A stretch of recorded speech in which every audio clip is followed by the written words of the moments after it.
Paper 132. The Sojourn at Rome. Since Gonod carried greetings from the princes of India to Tiberius, the Roman ruler, on the third day after their arrival in Rome the two Indians and Jesus appeared before him. The morose emperor was unusually cheerful on this day, and chatted long with the trio. And when they had gone from his presence, the emperor, referring to Jesus, remarked to the aides standing on his right, "If I had that fellow's kingly bearing and gracious manner, I would be a real emperor, eh?" While at Rome, Ganid had regular hours for study and for visiting places of interest about the city.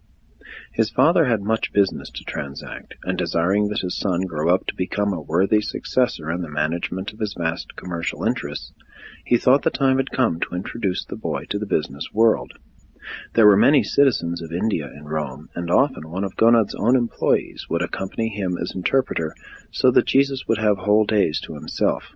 This gave him time in which to become thoroughly acquainted with this city of 2,000,000 inhabitants. He was frequently to be found in the Forum, the center of political, legal, and business life.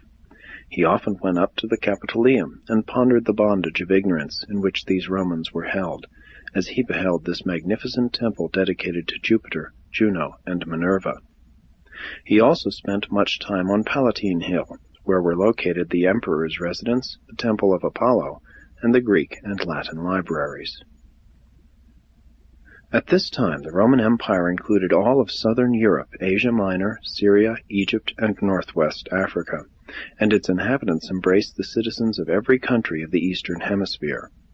His desire to study and mingle with this cosmopolitan aggregation of Urantia mortals was the chief reason why Jesus consented to make this journey.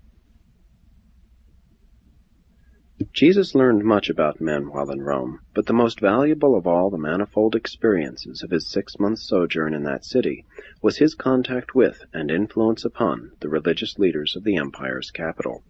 Before the end of the first week in Rome, Jesus had sought out and had made the acquaintance of the worthwhile leaders of the Cynics, the Stoics, and the mystery cults, in particular the Mithraic group.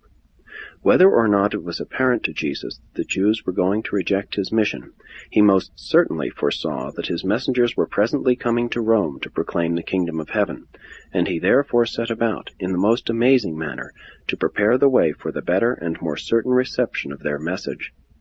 He selected 5 of the leading Stoics, 11 of the Cynics, and 16 of the mystery cult leaders, and spent much of his spare time for almost 6 months in intimate association with these religious teachers. And this was his method of instruction. Never once did he attack their errors or even mention the flaws in their teachings. In each case he would select the truth in what they taught, and then proceed so to embellish and illuminate this truth in their minds that in a very short time this enhancement of the truth effectively crowded out the associated error. And thus were these Jesus-taught men and women prepared for the subsequent recognition of additional and similar truths in the teachings of the early Christian missionaries. It was this early acceptance of the teachings of the gospel preachers which gave that powerful impetus to the rapid spread of Christianity in Rome, and from there throughout the empire.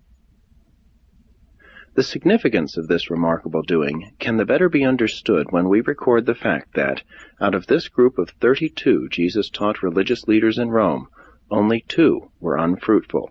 The 30 became pivotal individuals in the establishment of Christianity in Rome, and certain of them also aided in turning the chief Mithraic temple into the first Christian church of that city.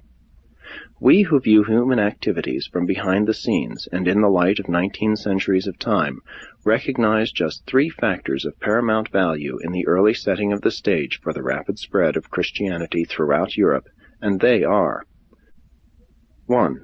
The choosing and holding of Simon Peter as an apostle. 2. The talk in Jerusalem with Stephen, whose death led to the winning of Saul of Tarsus. 3. The preliminary preparation of these 30 Romans for the subsequent leadership of the new religion in Rome and throughout the empire. Through all their experiences, neither Stephen nor the 30 chosen ones ever realized that they had once talked with the man whose name became the subject of their religious teaching. Jesus' work in behalf of the original 32 was entirely personal. In his labors for these individuals, the scribe of Damascus never met more than 3 of them at one time, seldom more than 2, while most often he taught them singly. And he could do this great work of religious training because these men and women were not tradition-bound. They were not victims of a settled preconception as to all future religious developments.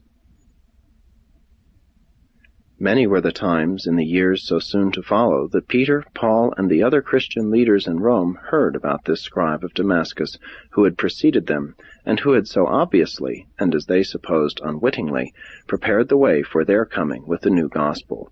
Though Paul never really surmised the identity of this scribe of Damascus, he did, a short time before his death, because of the similarity of personal descriptions, reach the conclusion that the tent-maker of Antioch was also the scribe of Damascus.